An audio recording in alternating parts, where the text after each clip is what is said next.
Hey everyone, welcome back to the Resistance Book Club. My name is Kita, and this here will be the Kindle and audiobook reads.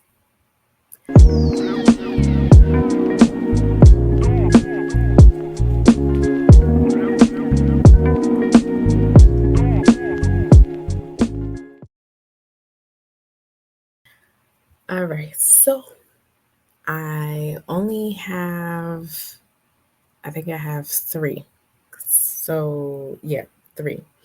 So so this here, I didn't know what kind of theme I wanted to put it as. But I said, well, I already read these and I really just want to put it out there, for the review and everything. So that's what I'm doing. Now, so the three books that I have read were The Angel of Indian Lake, Where Sleeping Girls Lie, and Alone in the Ether. So let's go ahead and start off with The Angel of Indian Lake by Stephen Graham Jones. So this one here is the final installment in the trilogy of horror in the history of horror. And yes, so it's been 4 years in prison. It's been 4 years in prison since Jay Daniels last saw her hometown of Proof Rock, Idaho, the day she took the fall, protecting her friend Letha and her family from incrimination. Since then, her reputation and the town have changed dramatically. There's a lot of unfinished business in Proof Rock, from serial killer cultists to the rich trying to buy Western authenticity. But there's one aspect of Proof Rock no one wants to confront until Jay comes back to town. The curse of the lake witch is waiting, and now is the time for the final stand. So yeah, and this one here is the audiobook is 16 hours and 30 minutes long, and it is narrated by Isabella Starla Blanc, who narrates Jade, Barbara Crampton, Angela Goethals, Andrew Robinson, Stephen Graham Jones, and Stephen King is on it, both in the beginning and towards not towards the end, and the end. Um, yeah, so this one here, I have been waiting. I've been waiting to read book three. The first two books, My Heart is a Chainsaw, book two, Don't Fear the Reaper. I read those last year for Halloween, and those were so great. The second one had like a whole full cast, just like with this one. Um, and book three, now this here might be spoilers, so please take this knowing that this might spoil you if you have not read book one and book two. So this one here, following Jade and going through this whole journey of her dealing with her father, dealing with the court of public opinion from her own town in Proof Rock. And you had some people that were for her, you had some people that were against her. But lo and behold, you can't deny the fact that there have been these killings that were happening in their on their reservations. So when she was just going through it, I you could just see the growth of Jade from the time that she was a teenager to where she is now. And in the book three, she's a history teacher at her school. So, and to have that whole beginning start off in book three, that was fun. That was fun. I really enjoyed that one. I really enjoyed that one. And I love how it felt like Scream. It felt like she was the Sydney Prescott character in this. And then in between, the chapters, it's sort of like her therapist and everything is sitting there investigating, like going through, I believe it's not her therapist though. I think it's more like a, what you call it, like, it's not a parole officer. It's something else where it's like, okay, here's the investigation. This is what we're doing. And they're monitoring her, Jade, and how she is handling the PTSD of what happened to her in book one and in book two. And then now we're in book three, and and see where she is and how she's handling this whole situation. I love that because in book one, we were just getting notes from her as slasher 101s. And I love the ending. I love the ending. Oh my God. We took it back from to book one and that one. Also to love her relationship between her and Letha. That has always stayed strong, and they just always have each other's back. And it's always such a great thing to know that you can always find someone that is on the same level as you and really understands what your mind is thinking. And even though with all the craziness that was going on, they still seem to have that, what you call it, like the light, like the quietness. Because every time when she does talk with Letha, and we could talk even in book two, after the whole craziness was happening, it felt like quiet. You know what I mean? Like when we're talking, when we're going through, we have that quietness. And then when shit hits the fan, now we're going into the shits, okay? So I just always felt like Letha is her light, um, along with, the feelings and everything. Now, also to her and Banner is the best, the best back and forth conversation. It reminds me of Scream. That one reminds me of Scream. I believe Scream 2 or Scream 3, where the sister, who is it? The sister of Dewey or something? I believe it's Dewey's sister, or could be one of the sisters. But I call her the sister because when they sitting down in the trailer and they talking about all the movies and blah blah blah blah, that's what the banter between Jade and Banner is. And I love the way Banner talks to Jade, and just they know that they are friends. You know what I mean? Like, stop with the, yeah, I only talk to you when I need to talk to you. No, you know you like her. Like, Jade is your girl. He is just too much every time when them two start talking and they get into this whole movie situation. Movies, what does this remind you of? Oh, okay. Wait, what? Did you just pull out a movie reference again? It's this banter back and forth. It's so hilarious. I eat those up every time. I really do. Like, my ears perk up for every time that them two talk towards each other. And then at the end of the day, he be like, all right, so you gonna watch 80, right? Yeah, of course. Like, of course I'm gonna. Their daughter, Letha and Banner's daughter, 80. That thing is hilarious. Like, I love them. But he loves Jay too, to the point where I don't have a choice but to save you, because if I don't save you, Letha's gonna be beside herself. And then also our daughter is gonna be like torn up about it. So we gotta make sure that you're safe, Jade. And then, you need to make sure that my child is safe. Like, he literally tells her, like, you need to make sure that my child is safe.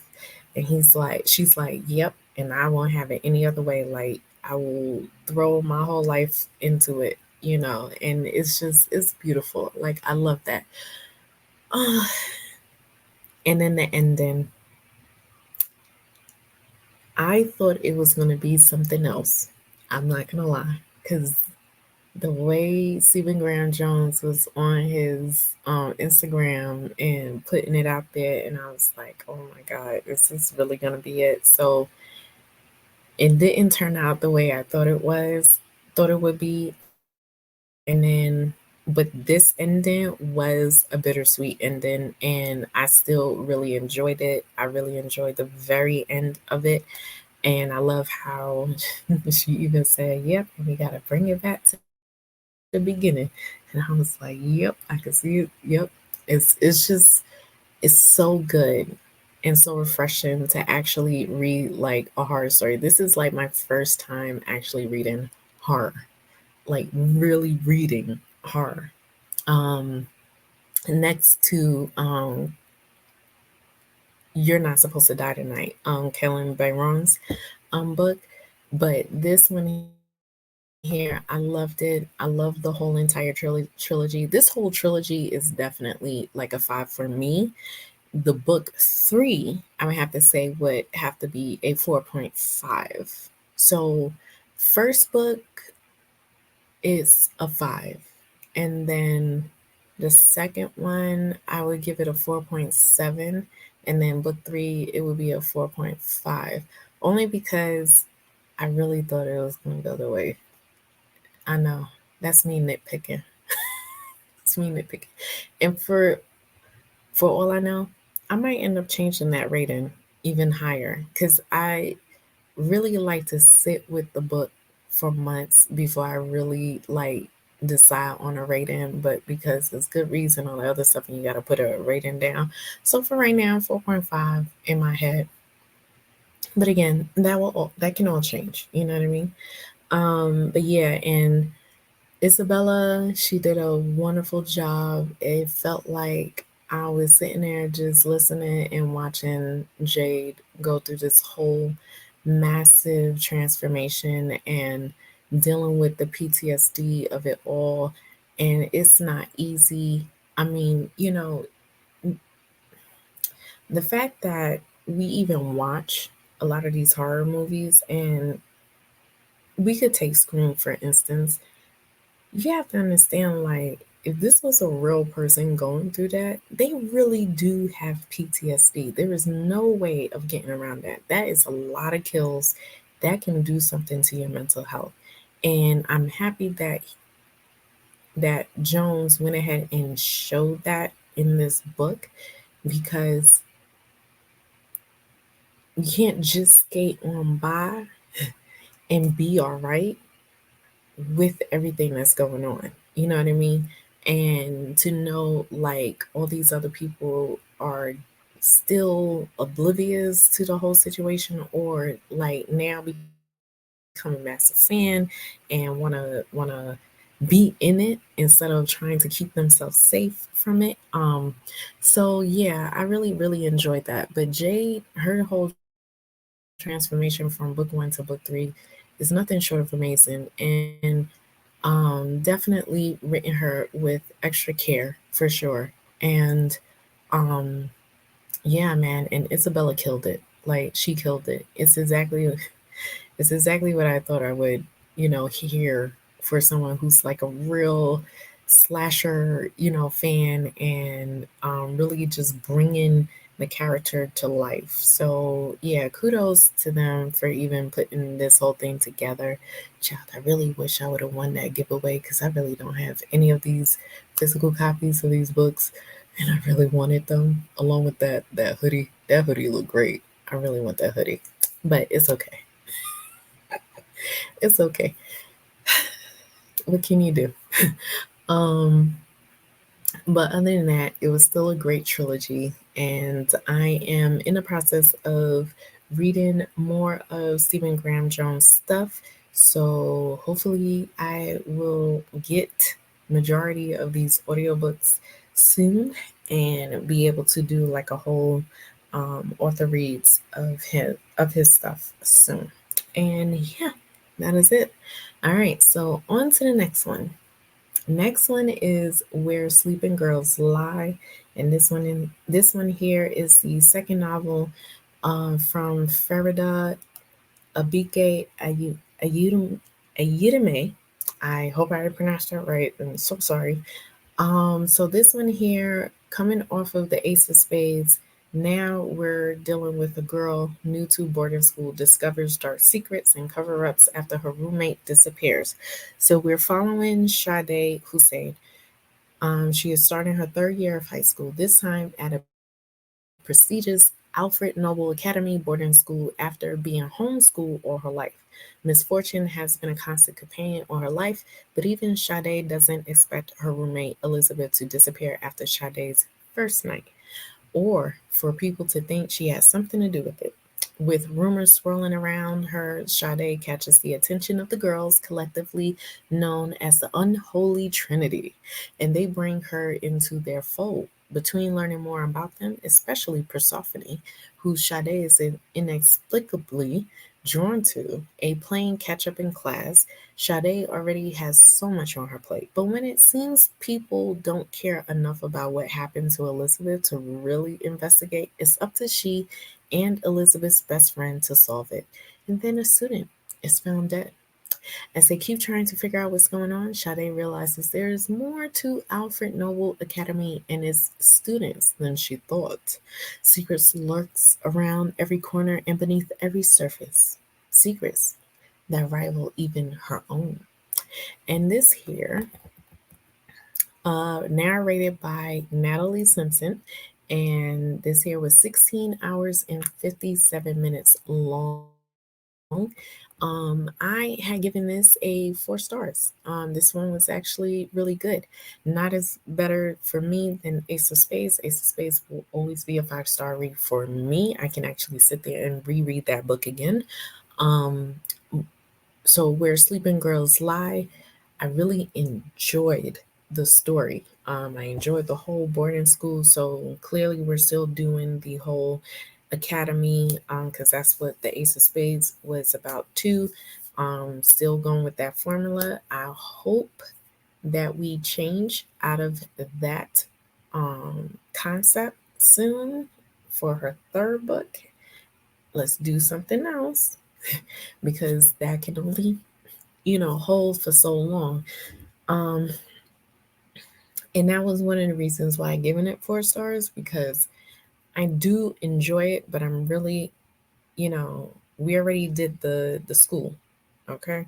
So now I want us to move into a different direction, and so that and just the fact that what happened, like what really happened at the end, is the reason why I'm giving it a 4 stars. I do love the concept. Trust me.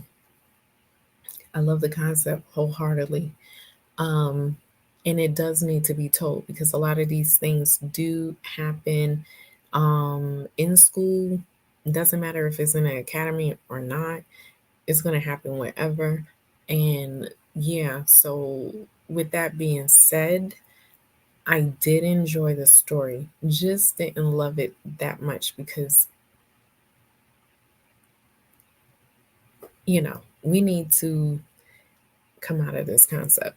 But other than that, love Sade. I love the fact that she was homeschooled, going into a boarding school, and her having to navigate with the fact that all of these misfortunes just keep happening to her, and just her having to navigate it alone.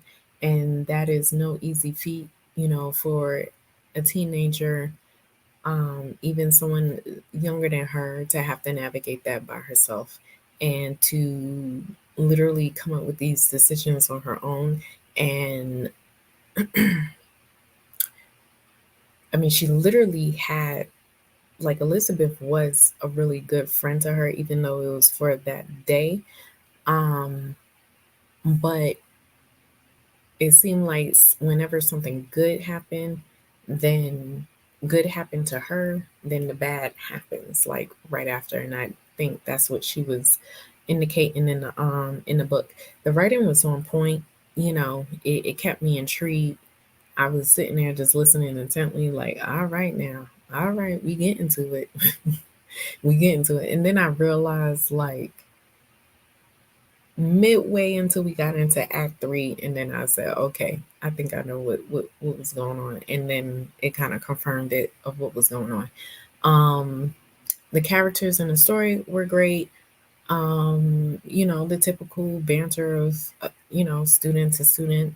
Um, the head, I think it was the headmaster, no, headmistress. I believe it was the headmistress, or probably like the well, she was a part of the student body for sure. Like the woman that just kept, she didn't really like Sade, and Sade didn't really care for her either. But it was like the back and forth between them two was pretty funny. And and then the other girls, Persephone was good. And then like I said, I started to realize what it was towards when we got to Act Three. And then I said, okay, I really think I know what's going on here. And it really confirmed. Everybody played their part the way they were supposed to play it. And that was good. Um, Other than that, it really wasn't much to say. That's why I gave it out of 4 stars, because it was just like, you have the story, you got to figure out what happened to Elizabeth, and then you find out this whole mystery. So it was definitely mystery. Did it have a thrill, like a thriller vibe to it? I mean, it's a school, so I mean, yeah, it can have a little bit of thriller, but it's just mainly a mystery of just trying to figure it out. I believe the thriller part may have came towards the Act Three of it all, but the mystery is definitely there. And yeah, other than that, it was good. It was good. I take it with a grain of salt, but it was good. Again, Ace of Spades, 5, a 5. This one here, I keep it at a 4. Um, this here will live rent free in my head, but for the most part, I do believe that it will stay at a 4 for sure. So the last one that I read is Alone with You in the Ether, and this here is a love story. This here is by Olivia Blake. Um, the synopsis is, hold on. Okay. Chicago, sometime. Two people meet in the Art Institute by chance. Prior to their encounter, he is a doctoral student who manages his destructive thoughts with compulsive calculations about time travel. She is a bipolar counterfeit artist undergoing court ordered psychotherapy. By the end of the story, these things will still be true, but this is not a story about endings. For Reagan, people are predictable and tedious, including and perhaps especially herself. She copes with the dreariness of existence by living impulsively, imagining a new alternate timeline being created in the wake of every rash decision. To Aldo, the world feels disturbingly chaotic. He gets through his days by erecting a wall of routine, a backbeat of rules and formulas that keep him going. Without them, the entire framework of his existence would collapse. For Reagan and Aldo, life has been a matter of re-signing themselves to the blueprints of inevitability until the two meet. Could 6 conversations with a stranger be the variable that shakes up the entire simulation? And this here is 9 hours and 57 minutes. And this here was narrated by Rob Morera, Sura Sue, Olivia Blake, towards the end, Tim Campbell, Eliza Foss, John Parala, Steve Wagner, Emma Page West, Dion Alexander. So yeah, this here you're pretty much following Reagan and Aldo and their love story. So the bees thing came up for sure. If you know the because there's the blue cover where there's bees, like 2 bees. And then I believe there's like another special edition of it being like full of bees. But you have to read the book to understand the bee part, which they did talk about, and the ether part happened when the second time the bee part came up. Then they talked about the ether, and then everything started to make sense about time and space and the being star not star-crossed, but like past lives, I want to say. It's that thing of if you in a past life, in your past lives, you've been in love with the same person through every life that comes. Yeah, it was that. It was pretty, it was interesting. It was interesting. It was played out like a play, to be honest. And so you had the narrator, like it's a narrator within the narrator of the play. And then then the two parties is like going back and forth with their stuff. Um, it was pretty, that was pretty entertaining to say the least. And Reagan, she was definitely dealing with a lot because her bipolar was making her impulsive in a lot of the decisions that she was making. And it kind of like, hmm, I want to say pushed certain people away. And then when she gets with Aldo, it was kind of like, I need you, like gravitating, clinging on to that person, that type of thing. But overall, it was still a decent read. Not really one of my favorite reads from her. I did read Masters of Death and the whole trilogy, the